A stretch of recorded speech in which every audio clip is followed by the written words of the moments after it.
Hi, everybody. This is Elise Lasko here again with Deb Davies for our second interview on planning for pregnancy 101. And this week we're talking about regulating the cycle. So, hey, Deb, how are you doing? Good. How are you? Doing pretty well. So our first video, I would say, was really great. And I got a lot of really interesting responses on my Instagram. I know you had some responses on your end as well. And a lot of different interests kind of sparked from all of this. So I'm excited to do this series with you.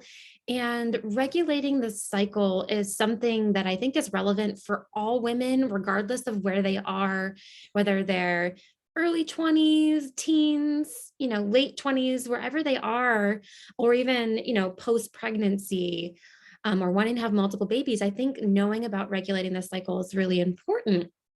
So let's go ahead and dive in with, first of all, first question for today is, what does it mean to have a regular cycle? So, a regular cycle is going to be a sign of good health, optimal health. So, the average cycle is about 28 days. So, that means from day one of the beginning of the period to day one of the next is about 28 days. The blood of the menstrual cycle should just flow. It should not be spotty on either end. And that seems to be something very common for a lot of women, as well as debilitating pain, whether that's menstrual cramps, backaches. So many women come to us where they have to take time off of work, they have to take time off of school because of the pain and the discomfort around their menstrual cycle. So I think there's a lot of good reasons why to have a regular cycle. So again, it would just bleed. So it would start with, bright red blood and bleed 3 to 5 days and then end, not spotting again. Another thing there would not be is clots. So clots can be little pieces of tissue, and it could be tiny, stringy. It could be smaller than your pinky nail, or it could be bigger than a quarter. That's usually how I ask women, can you tell me how big it was?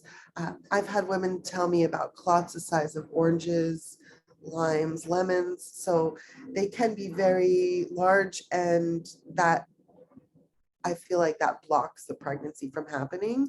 So when I see pathology in a period, whether it is extreme pain, it's too many days, that's one thing that with acupuncture and Chinese medicine is very easy to regulate and to get them back on cycle. And if somebody has endometriosis or something more serious, it might take a little bit more time.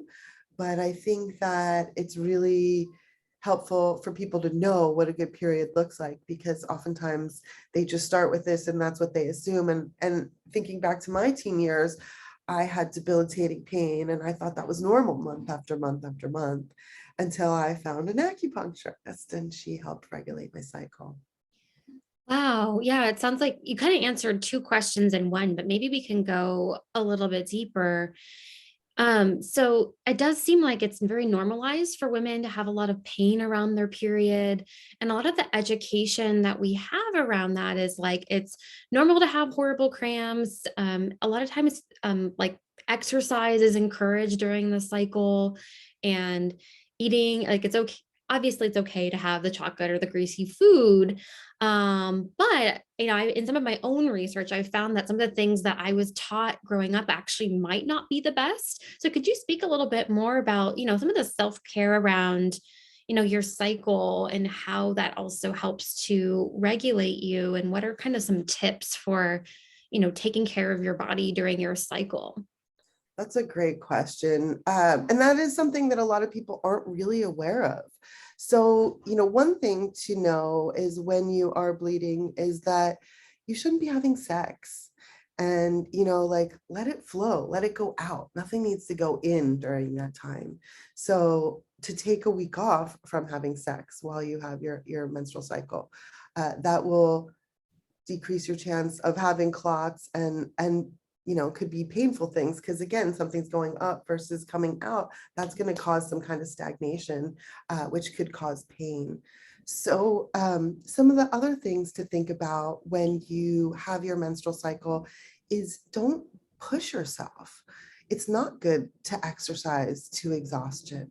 If if you're an athlete and you're doing training, it's one thing, but for the most part, it's a good time to skip the workout for a day or two, or do some yoga, do some light walking, something that might be more in alignment with how you're truly feeling, how your body feels, and then not pushing yourself to the extent of exhaustion, whether it's work, exercise, kids, fun.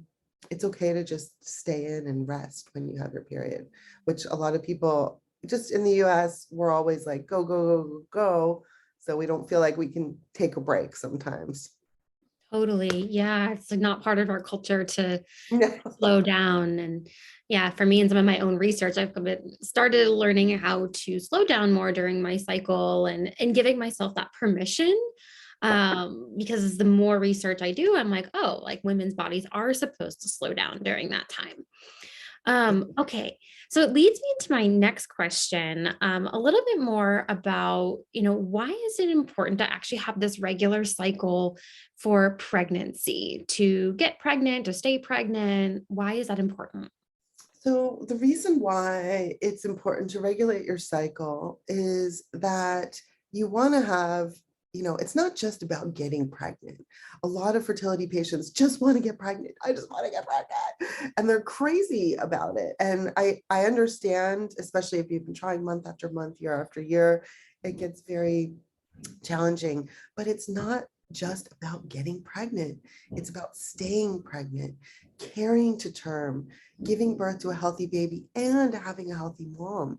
So the more regular your cycle is going into a pregnancy, the least likely that you would have complications. And so, for example, just in one aspect of this is inductions.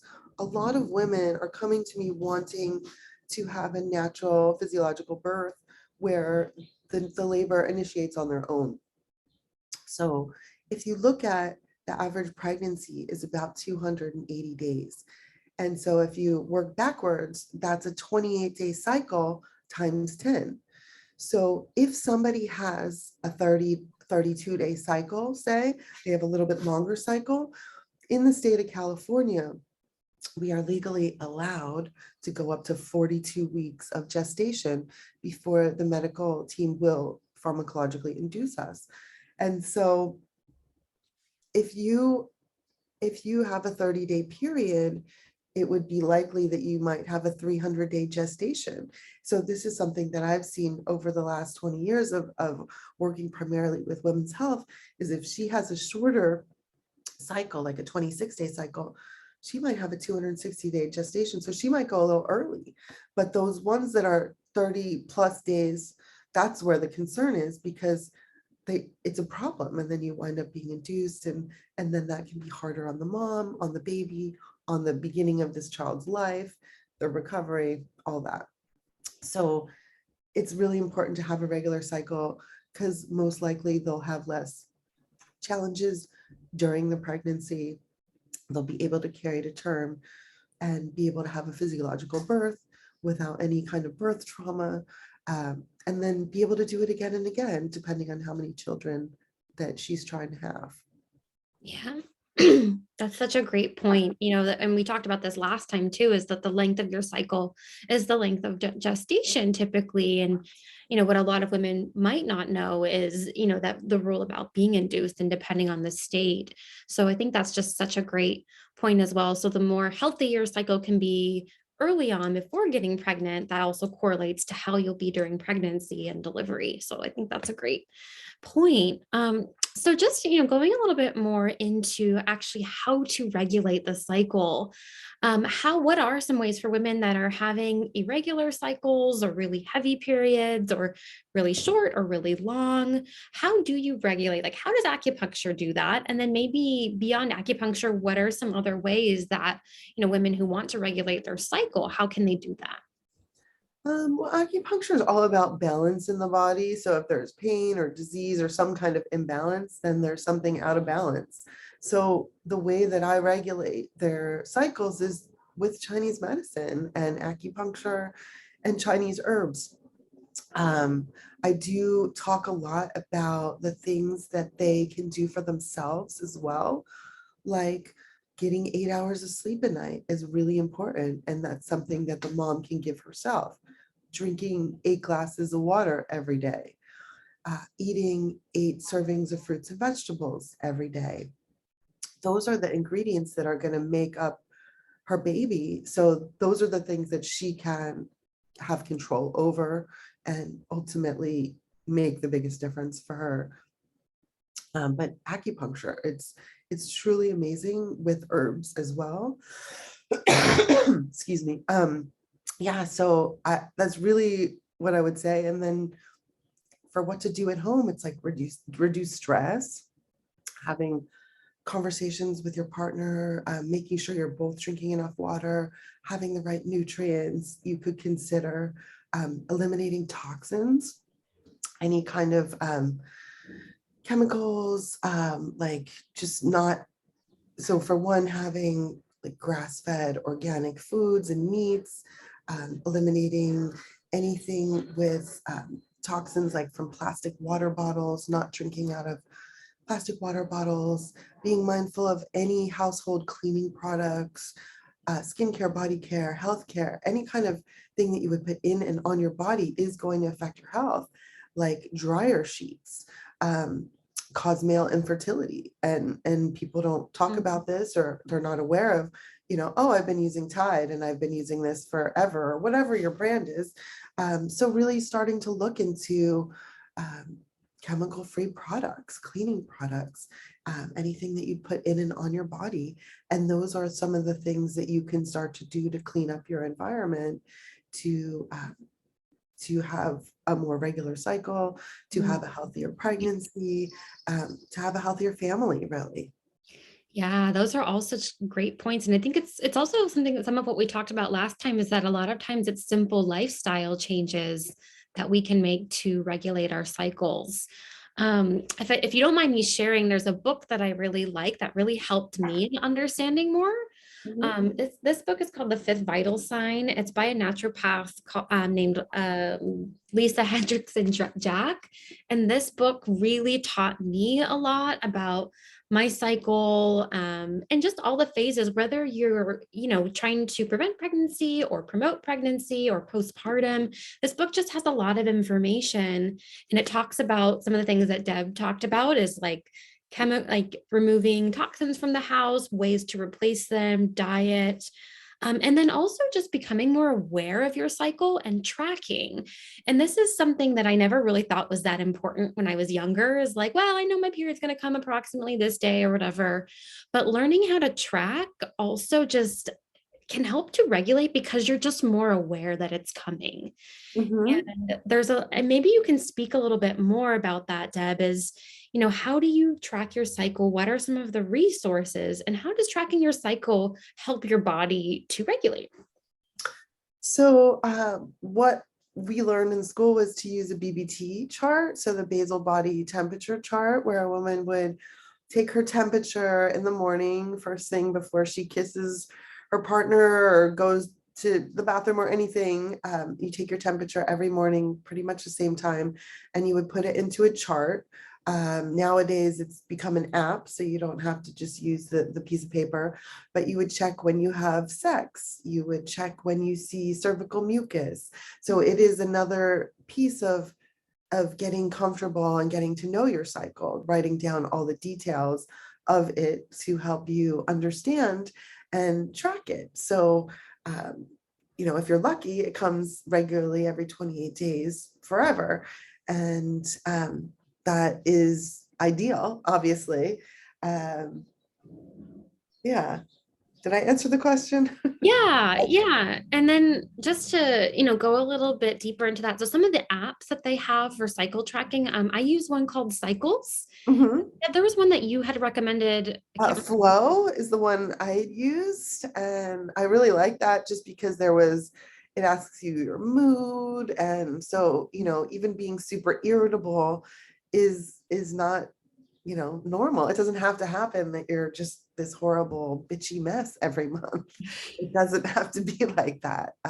There's a lot that we can do to regulate. And I think you're right, when people become more in tune with their own bodies, and that's something that I feel like I've seen over the years working with so many women, is that you teaching them to pay attention to the little subtleties of their body.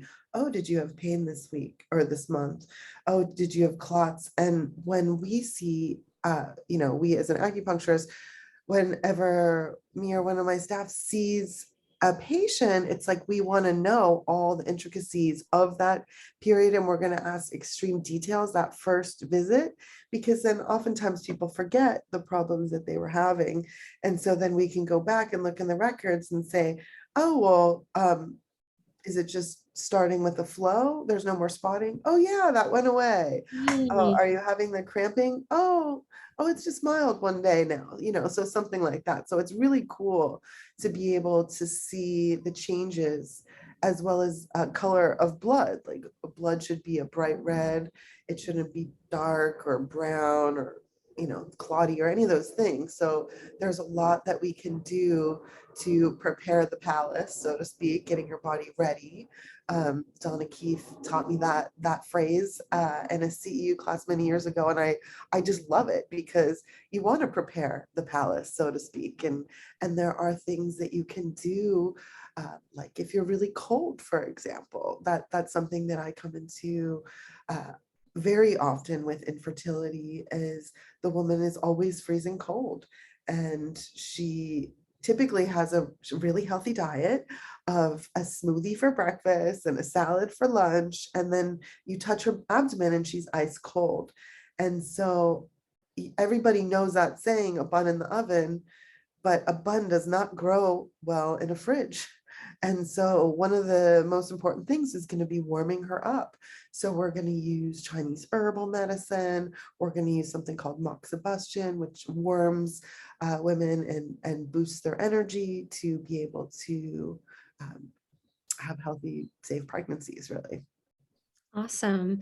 Yeah, these are all just so many things of which we've talked about and dove into. And one thing I want to come back to around just cycle tracking, Mhm. and share a little bit of personal experience. So I went off birth control almost 2 years ago now, and I had an IUD and I had no period basically for 3 years, just a little bit of spotting. And when I went off of it, I started having a regular cycle again, but then my, cramping and pain came back pretty intensely. And Mhm. when I read this book, The Fifth Vital Sign, talking about how your periods shouldn't really be overly painful, or you shouldn't have any standout symptoms, like you said, being excessively irritable. And usually that's a sign of something else happening in the body. Mhm. So, and I found that, as I tracked my cycle, so I use the app called Cycles, very similar to Flow, where you can track your mood, you can put in little notes. And I found that the more I paid attention, the more regular my cycle became kind of naturally. And it was almost like, because I was paying attention, my body regulated, my cramps got better. And also I was doing a lot of other health things, getting regular acupuncture, I drink lots of water, eat healthy, get good sleep, meditation, all of these things to help to calm the nervous system. Yeah. I'm also a Reiki practitioner, so I use Reiki regularly to calm, and especially during my cycle when I have really bad cramps, I've used Reiki to help calm the cramps and use a heating pad. That's another thing during the cycles. They say to keep your body warm, because Mhm. you're basically have an open wound, so you don't want cold to get inside the body. And so True. actually, that leads me into my next question. So around postpartum women, I'd experienced something very interesting on a case that I observed at the school clinic around a woman that um, actually had horrible symptoms. This was years after postpartum, but because of not being able to care for herself postpartum, because she had something happened with her baby and she wasn't able to rest properly. So I'm Mhm. curious to know, women postpartum, how they re-regulate their cycle and, protect themselves so that they can recover, re-regulate their cycle. And then also if they potentially want to get pregnant again, how they can re-regulate. I mean, for postpartum, it's really about planning. I think there's so much in our country, it's not really put a lot of emphasis upon postpartum and taking care. I don't, it's really frustrating to me because I feel like it's almost like that forgotten time where a woman is pregnant and she's going to the doctor. At first it's once a month, then it's every 2 weeks, and then it's every week, and then it's twice a week or 3 times a week, and then she's there for the birth for a day or 2 or 3, and then they're like, bye, see you in 6 weeks. And they come in and they're like, do you want me to check you or not? And okay, you're good. Bye, have a good day. So I feel like there's a lot more to it than that. And that we need to take better care of our postpartum mamas. And we need to think about that before we get pregnant, even because it's like people just don't even know what they don't know, right? And so, like, nobody's thinking about being induced when they're thinking about fertility. So it's like they just want to get pregnant. They just want to get pregnant, but they don't realize it's not just about getting pregnant. And I've just been through so many miscarriages with so many women. So you really have to build up your body to be healthy enough to take care of it. So it's kind of the same as what we were talking about when you have a menstrual cycle, is you really want to stay warm. You want 30 days like off, completely off. You're not doing anything. Your job is to rest, to feed the baby, and that's it.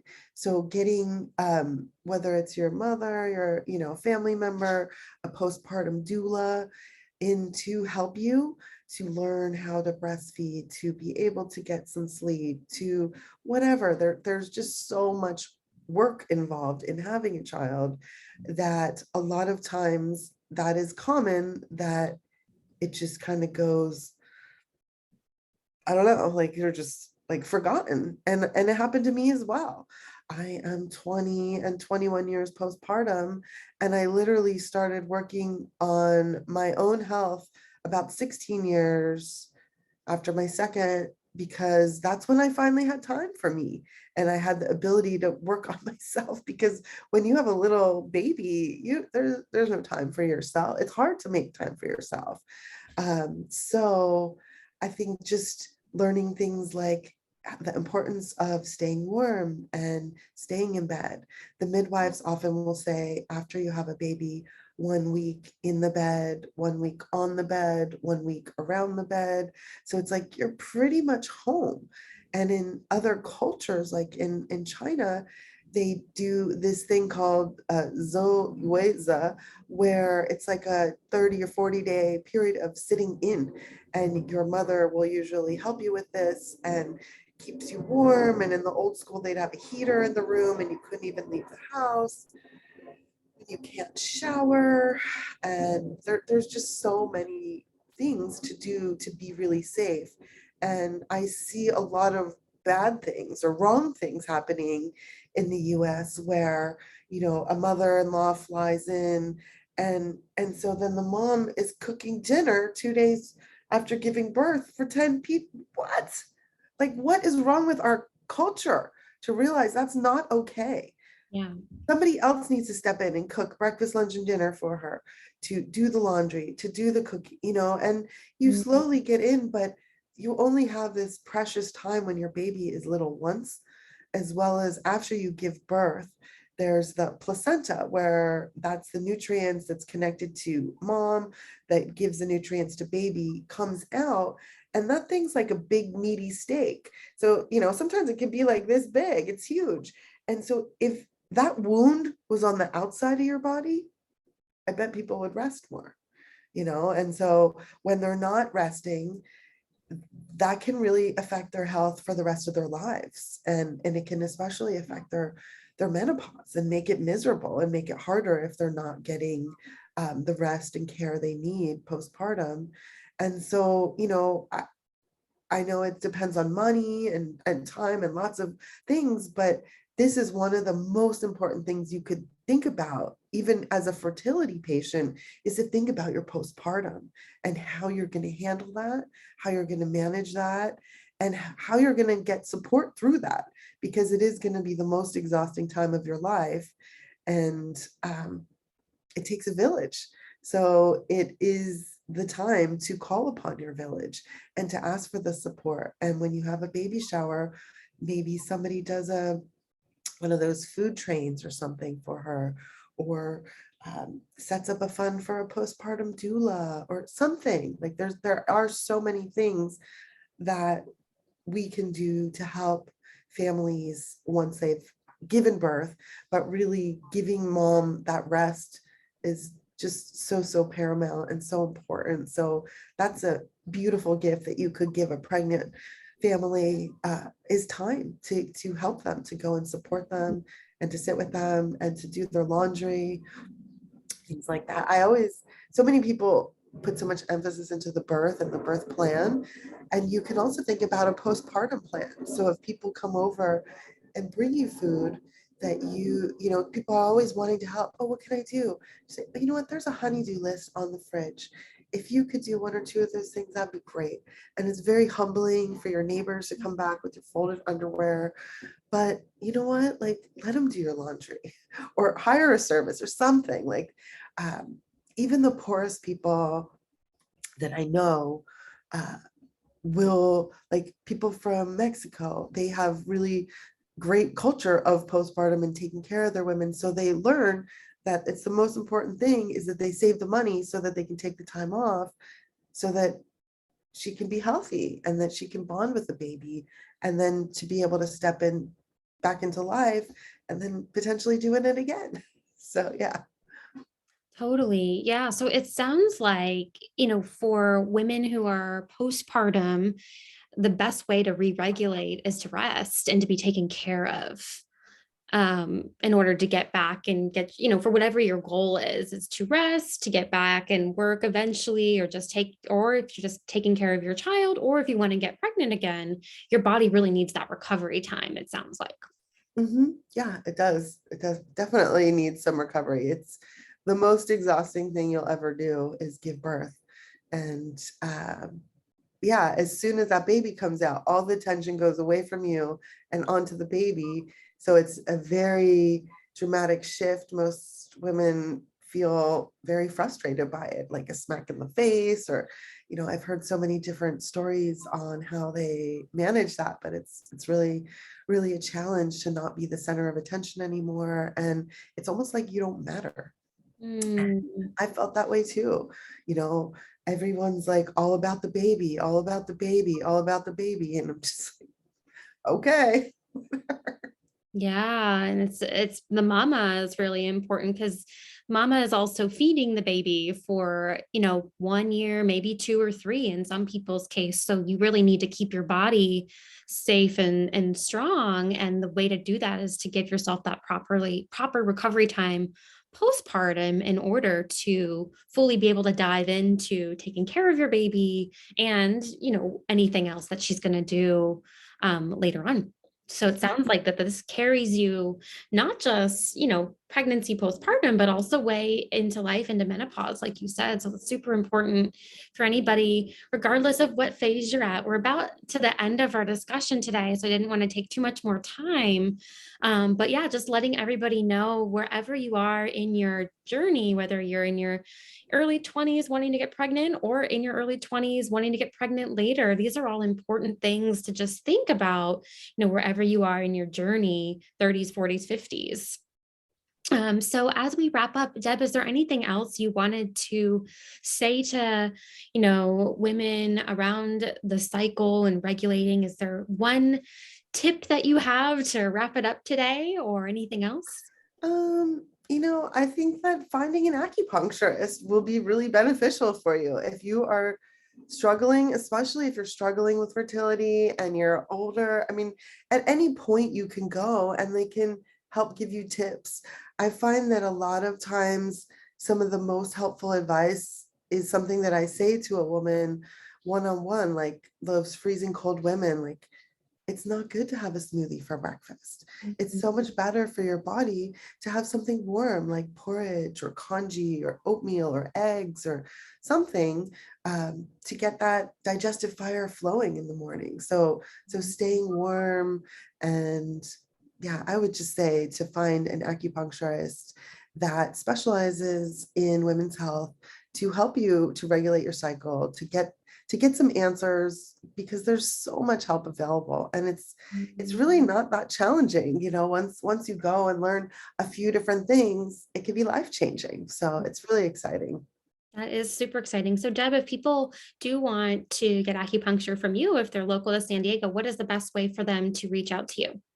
You can connect with me through my website, pushsandiego.com.